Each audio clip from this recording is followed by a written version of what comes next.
Welcome to the Elevation Edit, where real conversation meets evolution. I'm Felicia Bagsby, your host, and today I am sitting with someone that did not just build a brand, she built a presence. Miss Coco Collections, Miss Chanel Douglas.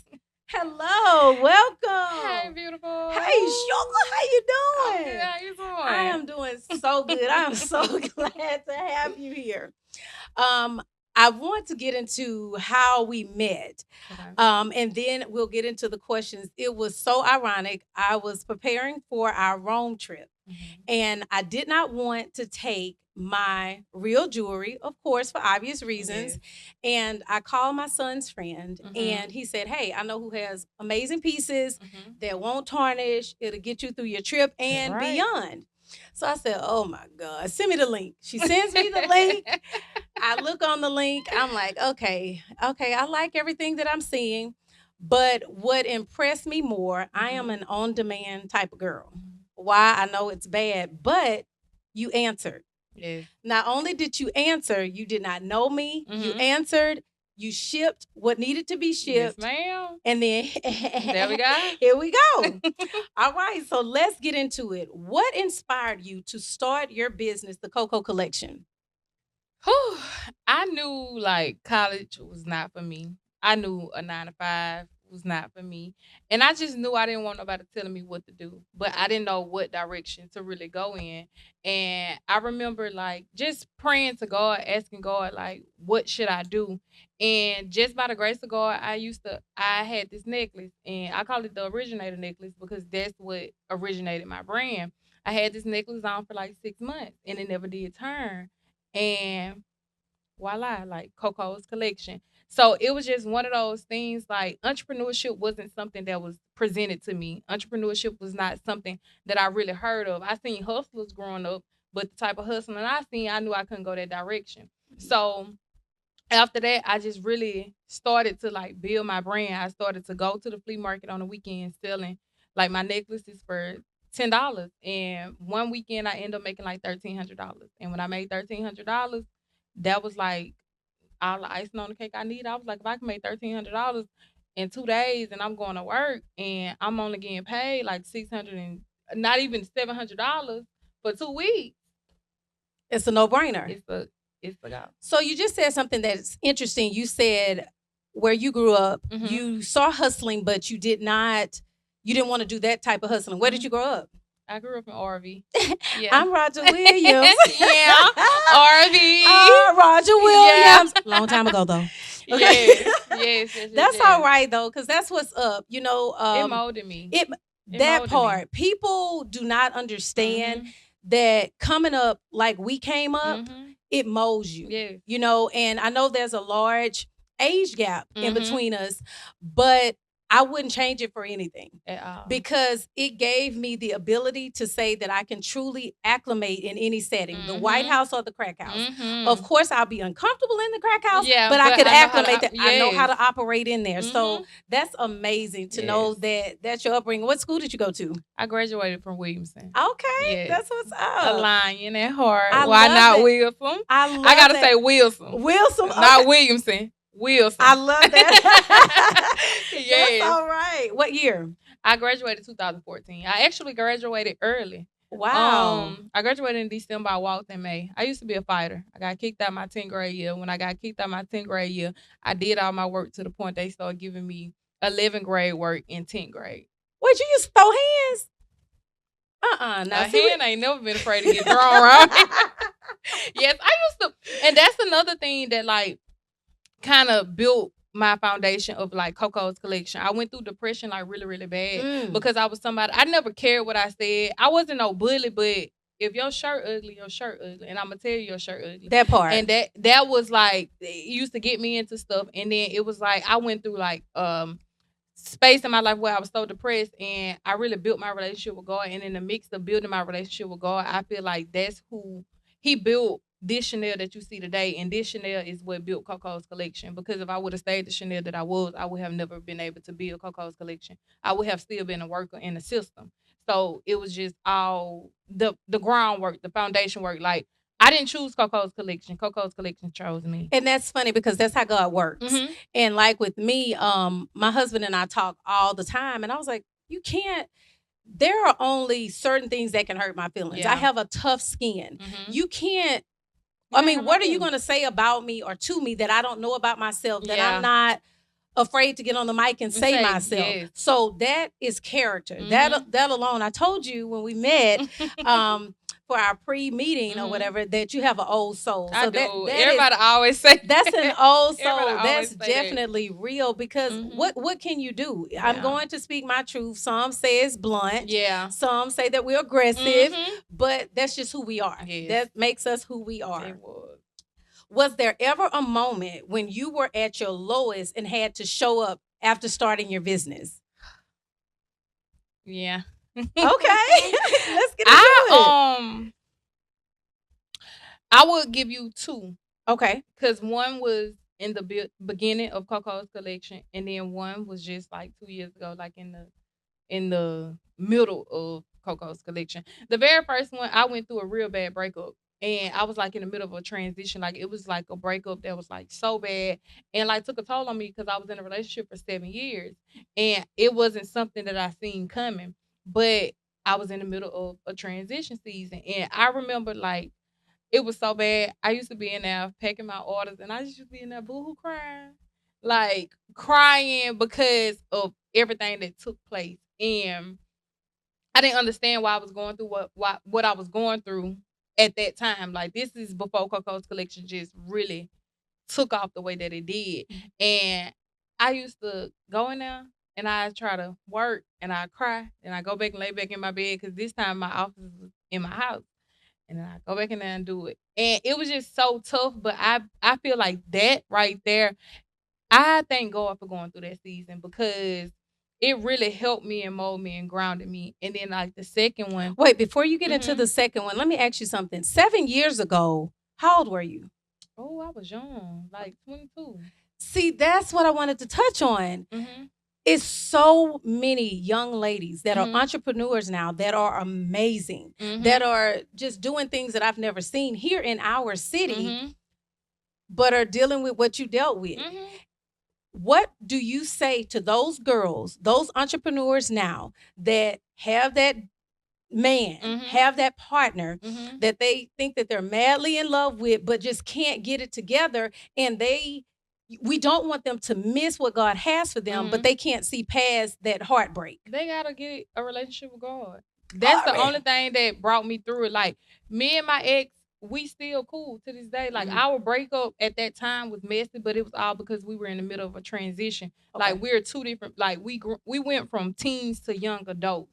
And once you have a relationship with God and God is really walking you through your steps, I knew like once I get through this, nothing can really tear me down. So it was one of those things. Women have to learn how to really put themselves first and really ask themselves, like, what do you really want out of life? Because love gonna come. And what's for you gonna always be for you. So it was like I was not afraid to let go of what was to get me to where I was trying to go. So I just feel like women, young adults, have to really look at the life that they really want and say, does this fit into where I'm trying to go? And if it doesn't fit into where I'm trying to go, you got to remove them or remove yourself from the equation. Like So you all did not, we did not have the vices that you all have now.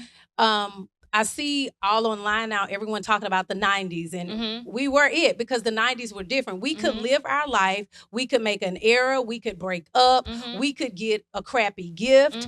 We could do all the things and nobody knew about it unless we told them. You all don't have that luxury today.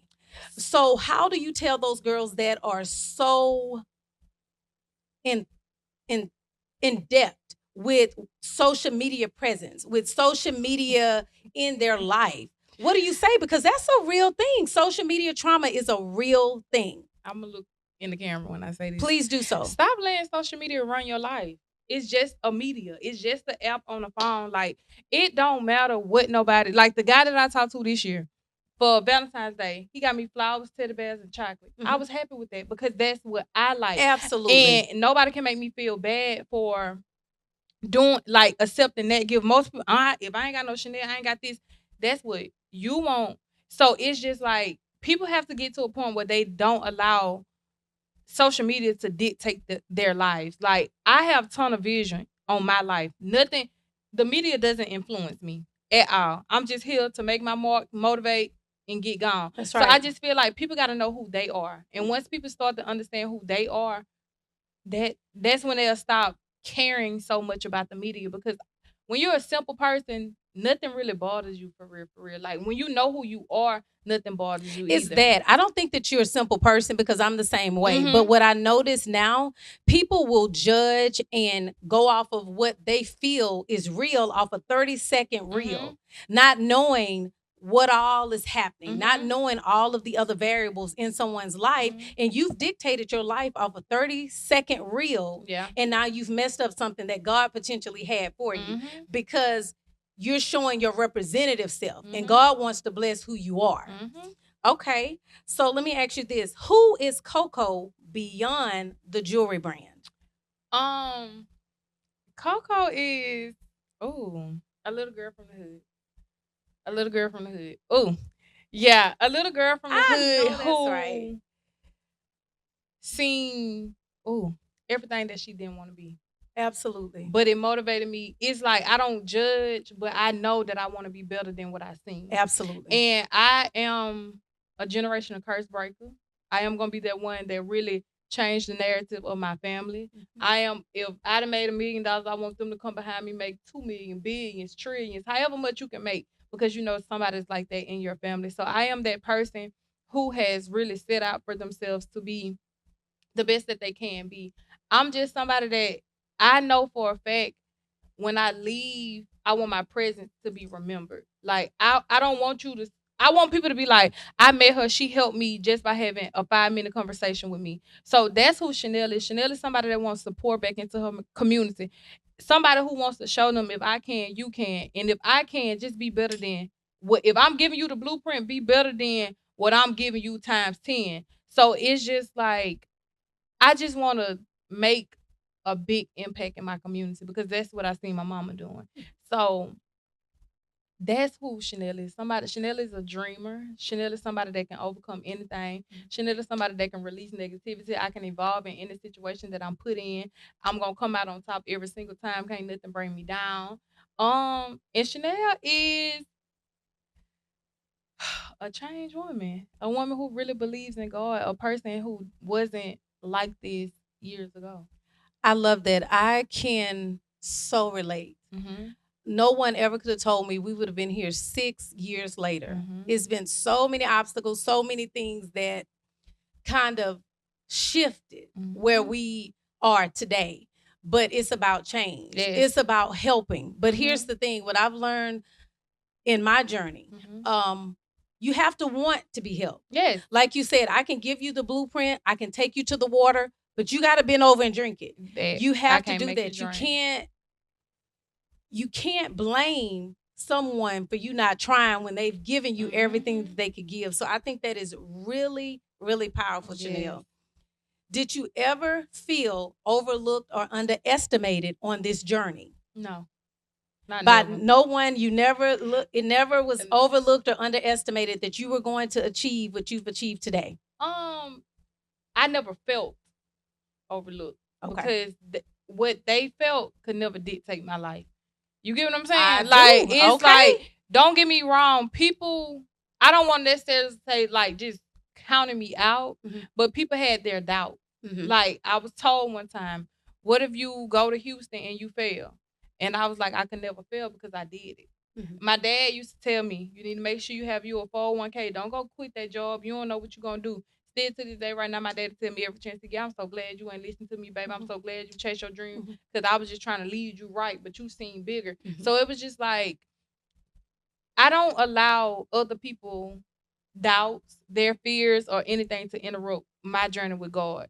If they counted me out, that's a them problem, not a me problem. So I never really just felt it. Because when you start to feel stuff, you start to allow that to dictate your whole life. I love that. And that's Mhm. true. You cannot, you have to, as Sabrina would say, my business partner, you have to block out the noise. Yeah, ton of You have to vision. block out the noise and go straight tunnel vision and go Mhm. into what you're wanting. Mhm. At what point did you realize Coco's brand was bigger than just a business?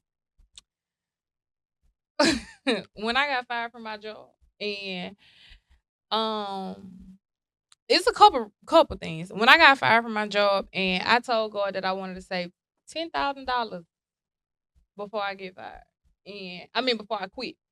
And I got fired probably like a Wednesday. That next Friday, I made $10,000 in one day. That's when I knew that Coco's collection like really made it. And then when I used to go do pop up shops, and people used to be waiting in line, and people on my website, I got 100 people on my website at one time. When I'm saying one product is dropping at 3 o'clock, I knew then. I'm like, okay, we got us something right here. Like let's keep going. Let's take off with it. So yeah, that's when I really I knew. want to bring up something. It is definitely not on the cards, but you and I had a conversation. But I can feel the energy. I can feel the vibe. We already had a connection when we met last time. But you said something then, and it had my mind just going. But you keep referencing it now.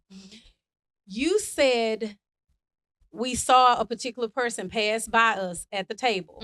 Remember what he had on? Okay. And let's speak on that. You told me when he passed by, we had a conversation, and you said that is why I don't, and if I'm paraphrasing or saying it incorrectly, please correct me. You said that is why I don't believe in, was it religion? I want you to elaborate on that. Because, and I'm sorry to cut you off, I want you to elaborate because at no point, at any time that we've met, have you not put God in the conversation. Every time we spoke, whether it was on the phone, whether it was podcasting, you brought up God. God and religion is two different things, but I want you to elaborate on what you told me. Okay. So, this claim. If y'all believe what y'all believe, that's on y'all. I'm talking about me, okay? All right. So, let me tell you how religion kind of like just kind of got, I feel like it puts you in a box.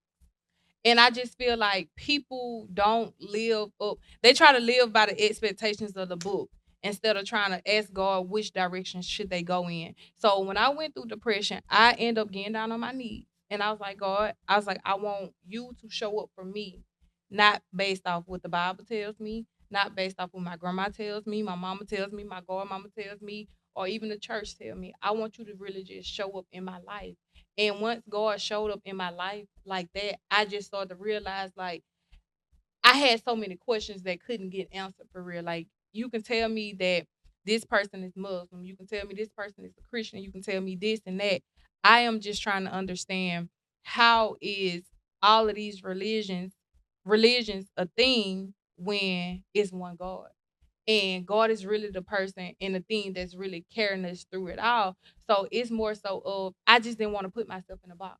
That ain't how I live because I'm the type of person you can sit me down with anybody and tell me about all the religions that you believe in. I'ma hear it out on all levels. I'm not just gonna say this one is right and this one is wrong. So I just don't go by that. I know for a fact when you look at it and when how God has shown up in my life, I know God is real. Absolutely. And a religion ain't get me right here. Absolutely. Like, don't get me wrong. I read my Bible because guess what? That's the I feel like that is the key to like life. It helps you get through so much stuff.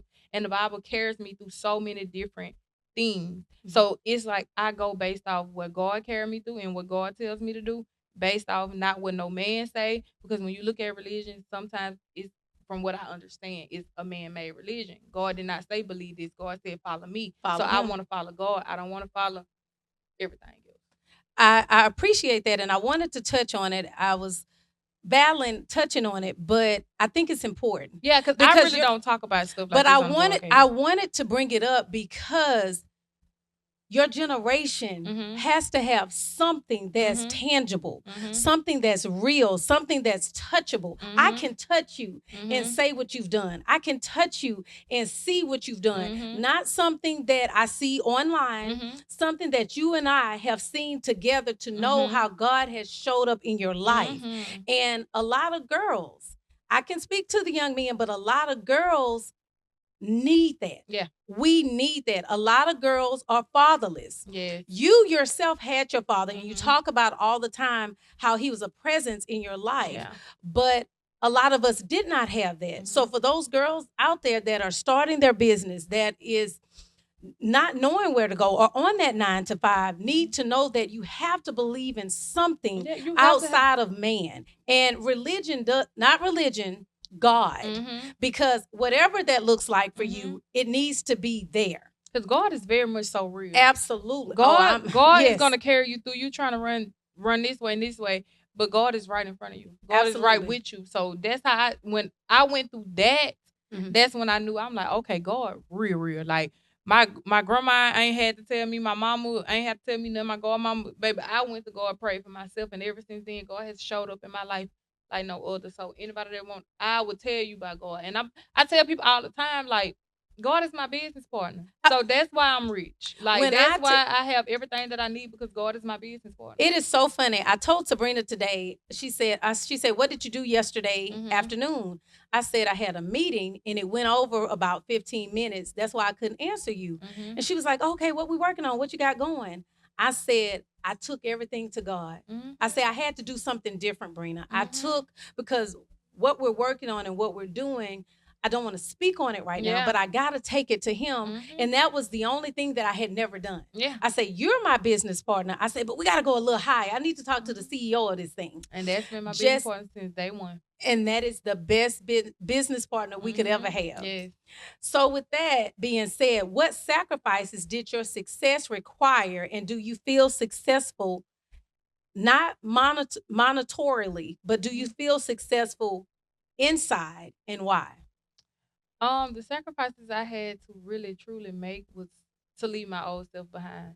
And doing that is the reason why I am the person that I am today. That's why I am successful. So I feel like the things that God wanted me to eliminate and sacrifice had to go in order to build what I'm trying to build. So like within, no matter where you take me, no matter if you take me to the top of the hills in California or back over there in RV where they tearing it down, I'm gonna always feel successful, because I know for a fact I really built something. I built a brand. I built a relationship with God. I built all of this. So no matter what I have, materialistic things, no material within, I feel successful. And I know I've been touching people's lives because I'm teaching people what it looks like to keep going. I'm teaching people like it's no limits on your life. I'm teaching people no matter where you come from, you can do it. You can do it. Yes. And you are a great example of that.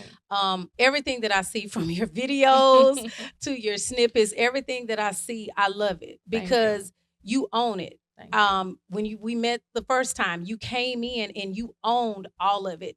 You didn't tower down, you didn't tower up. You met right where you were. And that's a big thing. I'm going to ask you this, but I don't think I should with the answers that you gave, because you pretty much told us. But just for the people, I would like to know, how do you handle criticism and envy? Let's hear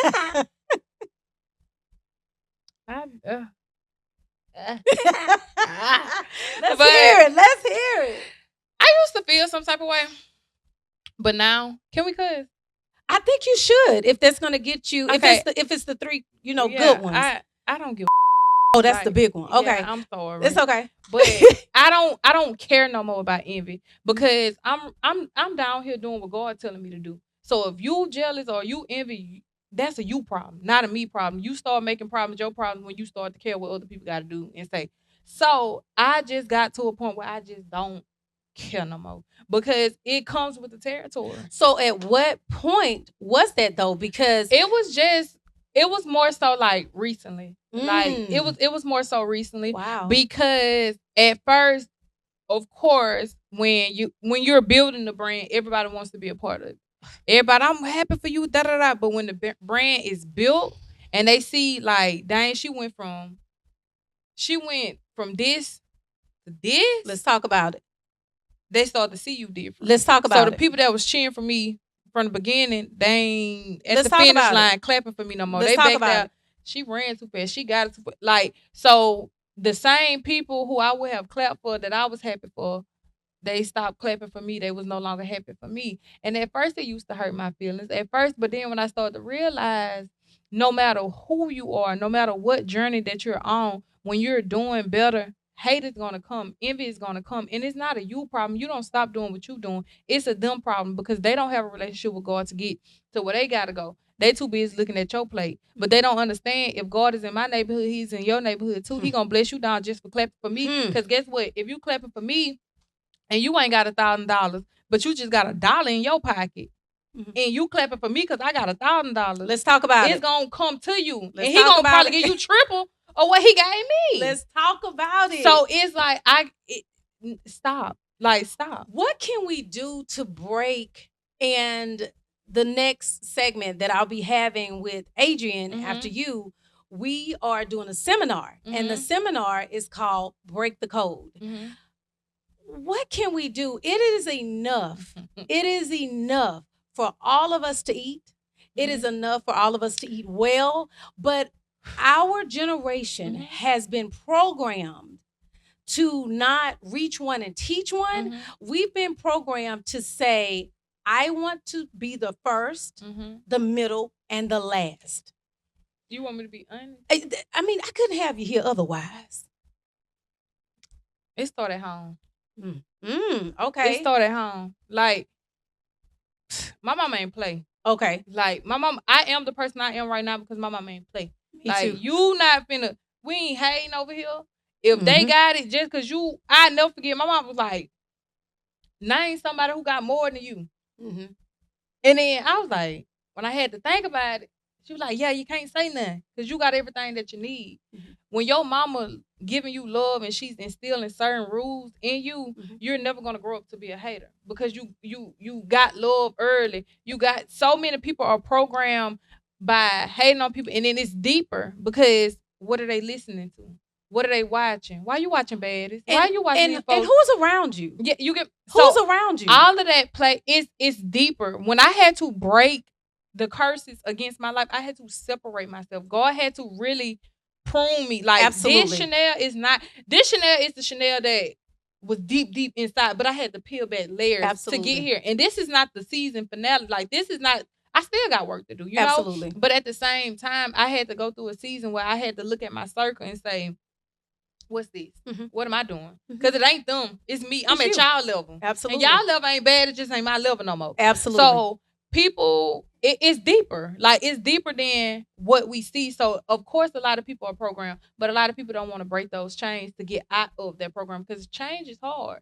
So it's just like, either they want it or either they don't. You focus on the people who want it and you try to help the people that want it. And then some of the people that you kind of see, they probably got it, but they don't see they got it. You try to help them. But the people who got it and just don't care, or the people who, some people just don't got it. They just don't have it. Like, they just don't have it. So it's one of those things where we can try, but I've learned from experience trying to push and pull and trying to make people see things the way that you see it. Talk about it. The first thing they say is, you think you better than Talk about it. So before I'm going to help who want to be I'm about grace. So yeah, so it's each